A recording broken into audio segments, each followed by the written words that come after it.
पर जोरदार हमला किया है भारत ने। बड़ी खबर इस वक्त की, कराची, लाहौर, रावलपिंडी, सियालकोट, हर जगह इस बार तैयार हैं हम और जवाब दे भी रहे हैं। बड़ी खबर इस वक्त की, हवा में मार गिराई पाकिस्तानी मिसाइलें। अब तक भारत ने क्या क्या किया वो भी हम आपको जानकारी लगातार दे रहे हैं, बेहद ही महत्वपूर्ण जानकारी।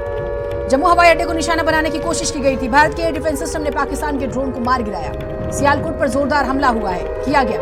अखनूर और किश्तवाड़ में भी ब्लैकआउट। जम्मू के अलावा पंजाब के फिरोजपुर, अमृतसर में भी ब्लैकआउट की खबरें। जम्मू में फोन नेटवर्क में दिक्कत, कॉल कनेक्ट नहीं हो पा रही।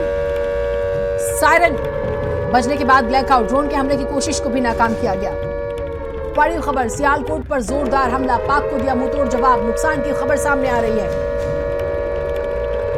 पाकिस्तान ने जो किया है और मौका मिल रहा था बार बार कि देखिए हम डिफेंस में कर रहे हैं, डिफेंस में कर रहे हैं, उसके बाद भी नहीं सुधरता पाकिस्तान, उसके बाद भी नहीं सुधरता।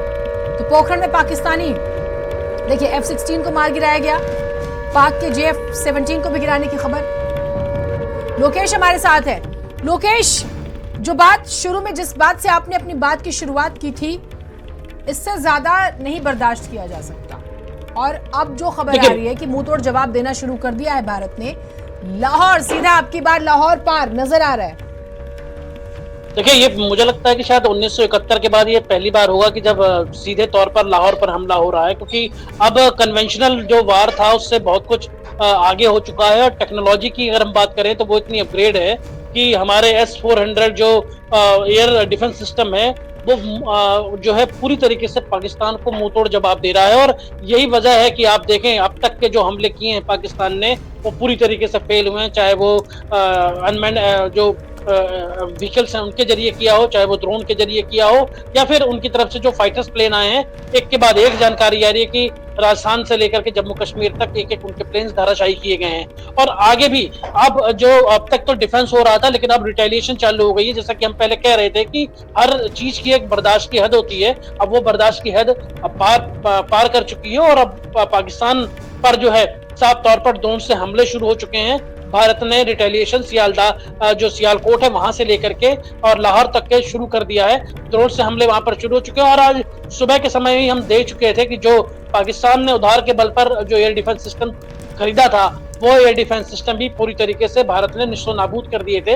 और इसी की वजह से जो इम्पैक्ट है, जो लॉस होगा, वो यकीनन पाकिस्तान की तरफ ज्यादा होगा, भारत की तरफ कम होगा। और आपको जैसे मैं बता भी रहा था कि दिल्ली के भीतर जो एक मीटिंग चल रही है, प्रधानमंत्री मोदी से NSA जो अजीत डोभाल हैं वो मिले हैं। तो अब ये मानिए कि आज रात बहुत कुछ होने वाला है और किसी को भी नींद, चाहे सरहद के इस पार हो और उस पार वालों की तो नींद हराम पहले ही हो चुकी है, उनको भी नींद नहीं आने वाली है। सीनत, बिल्कुल नजर भी आ रहा है, नींद सच में नहीं आने वाली। हम तो शाम को ये बात कह रहे थे कि यही रात अंतिम, यही रात भारी। ये बात हम शाम से ही कह रहे थे, जिस तरह के इनपुट्स मिल रहे थे, और वो नजर भी आ रहा है।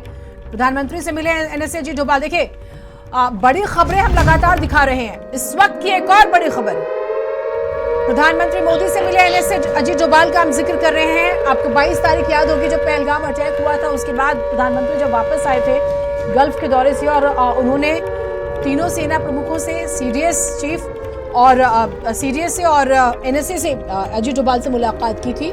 तभी समझ में आ गया था कि कुछ तो बड़ा होगा। फिर CCS की मीटिंग होती है, सर्वदलीय बैठक भी हुई, दो बार सर्वदलीय बैठक हुई। और ये देखिए, प्रधानमंत्री मोदी को जानकारी दे रहे हैं NSA। और जब हम अजीत डोभाल की बात करते हैं, अगर आप उनकी जर्नी और उनके एक्सपीरियंस को देखते हैं तो ऑपरेशन ब्लू स्टार में जबरदस्त रोल रहा है उनका, जबरदस्त किरदार रहा है। और पाकिस्तान में स्पेशली उनका अपना जो एक्सपीरियंस है, आप उसको जरा पढ़ लीजिएगा। जबरदस्त तरीके से, चप्पे चप्पे से, गली गली से वाकिफ हैं अजीत डोभाल। और शायद इस बैठक में ये बातचीत हो गई होगी। वो जो 9 स्पेसिफिक टारगेट 7 मिनट में स्वाहा किए गए थे, वो बड़ा एग्जाम्पल था। एक जबरदस्त एक्सपीरियंस की भी बात कही जा सकती है, वो नजर आई थी वहां पर। स्पेसिफिक आतंकी ठिकानों को टारगेट किया गया था। लोकेश, रक्षा मंत्री, प्रधानमंत्री, CDS, NSA चीफ सब एक्टिव है, जबरदस्त कोऑर्डिनेशन। देखिए, कोऑर्डिनेशन तो ये होना ही था, क्योंकि अगर आप शुरू से देखें 22 तारीख के हमले के बाद से, तो पूरा 13 से 14 दिन जो है भारत ने इंतजार किया। हर एक चीज के बारे में ब्रीफ ली गई, ऑल पार्टी मीटिंग की गई। और अगर आप इंटरनेशनल पॉलिटिकल लेवल पे भी देखेंगे तो भारत की ये कूटनीतिक जीत थी कि उनके साथ उन्होंने सब कुछ, चाहे वो 26/11 का हमला रहा हो, सारे सबूत देने के बाद भी ऐसे आतंकवादी जो 26/11 के मास्टरमाइंड थे, पाकिस्तान उन्हें अपने यहाँ पर शरण देता रहा और उन्हें आकाओं के तौर पर पूछता रहा। कल जब रिटेलिएशन के बाद वहां पर जो आतंकवादी कैंपों पर ढाए गए, उसके बाद पाकिस्तानी आर्मी के अफसर वर्दी में उन्हें जो है आखिरी सलाम करते हैं, ये भी दर्शाता है कि पाकिस्तान और आतंकवाद के जो है वो साफ तौर पर तार जुड़े हुए हैं। और ये माना जा रहा था, पहले भी कई ऐसे रक्षा विशेषज्ञ मान रहे थे कि इस पूरे घटनाक्रम में पाकिस्तान विक्टिम कार्ड प्ले करेगा कि आतंकवाद से वो भी जूझ रहा है, जबकि सही मायने में आतंकवाद का पोषक वो है। और इसी वजह से जितने भी, चाहे हमारे जो विदेश मंत्री हैं उनके बातचीत हो, चाहे यूएस के विदेश मंत्री से, और ये सब बातें ये दर्शाती हैं कि उन लोगों की सहमति है इस बात को लेकर के कि भारत जो कुछ कर रहा है फेज वाइज, पहले उसने जो सिविलियंस थे उनको टारगेट नहीं किया, आर्मी कैंप्स को टारगेट नहीं किया, आर्मी एस्टेब्लिशमेंट्स को टारगेट नहीं किया, उन पिन पॉइंट लोकेशंस को टारगेट किया है जहां पर जो आतंकवादी थे वो ट्रेनिंग ले रहे थे या उनके वहां पर हेडक्वार्टर्स बने थे। उसके बाद भी पाकिस्तान ने बीती रात रिटेलिएशन किया और इंडियन जो इलाके थे उसके अंदर सिविल एरियाज को टारगेट किए। हालांकि वो सब कुछ जो है वो हमारे एयर डिफेंस सिस्टम ने निस्तो नाबूद कर दिए। और आज जिस तरीके से रात में ये रिटेलिएशन हुआ है, ये दर्शाता है कि इसे साफ तौर पर एक्ट ऑफ वार के तौर पर देखा जा रहा है। और इसमें इसीलिए अब और जो है कठोर कार्रवाई, क्योंकि आज शाम को डिफेंस मिनिस्टर की ब्रीफिंग आप मान चुके थे, उन्होंने एक शब्द का इस्तेमाल किया था कि अब जो है वो पूरी कार्रवाई की जाएगी।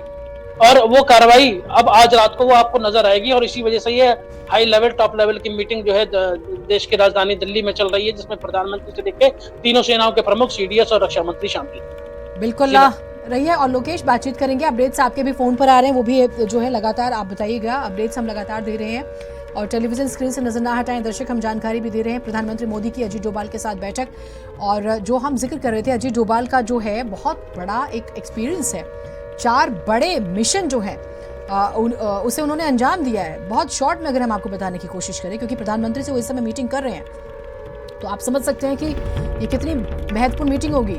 अजीत डोभाल को भारतीय पुलिस महकमे का सबसे अहम पदक तत्कालीन प्रधानमंत्री इंदिरा गांधी ने दिया था।